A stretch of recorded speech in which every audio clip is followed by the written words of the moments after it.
امرالله صالح خوشحال سادات ته کوم مسؤلیت اولې وسپاره او څه ورته ویلي؟ ګرانو لیدونکو السلام علیکم. د پاکستان د ویزو د تنظیم چارې د افغانستان د عامه ساتنې ملي تصدۍ مشر خوشحال سادات ته سپارل شوې. د ولسمشر لومړي مرستیال امرالله صالح نن سهشنبه په فیسبوک پاڼه لیکلي چې د یاد کار څخه هدف افغانانو ته د پاکستان سفارت لخوا د ویزو ورکولو بهیر کې د نظم رامنځته کول دي. هغه ویلي چې تر دې وروسته به پاسپورټونه د کابل ښار په 14 مشخصو ځایونو کې راټولیږي او تر هغه وروسته به د ویزې اخیستلو لپاره د پاکستان سفارت ته وړل کیږي. تر دا مهاله دغه 14 ځایونه نه دي په ګوته شوي. امرالله صالح زیاته کړه چې د بهرنیو چارو وزارت په دې اړه د پاکستان له سفارت سره هم خبرې کړې. امرالله صالح تر دې مخکې هم د پاکستان لخوا افغانانو ته د ویزې ورکولو بهیر کې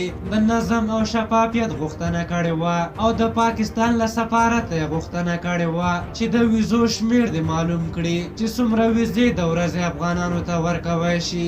دغه راز امرالله صالح ویلي و چې هغه کړۍ په نښه کړې چې د پاکستان پر ویزو د لږ هاو ډالرو تجارت کوي. په هر حال په دې وروستیو کې په ننګرهار کې د پاکستان د ویزو د اخیستلو پر مهال د ګڼې ګوڼې او بې نظمۍ له امله 11 تنه مړه او یو شمېر نور ټپیان شول. دغه راز خلک د ویزو اخیستلو پر مهال له سختو ستونزو سره مخ کیږي. په هر حال اوس خلک تمه لري چې خوشحال سادات به وکولی شي چې دغه پروسه سمه مدیریت کړي. په هر حال تاسو د امرالله صالح دغه پریکړه چې د پاکستان د ویزو د تنظیم مسؤلیت یې خوشحال سادات ته سپارلی څنګه ارزوئ؟ خپل نظرونه راته په کومنټ کې ولیکئ.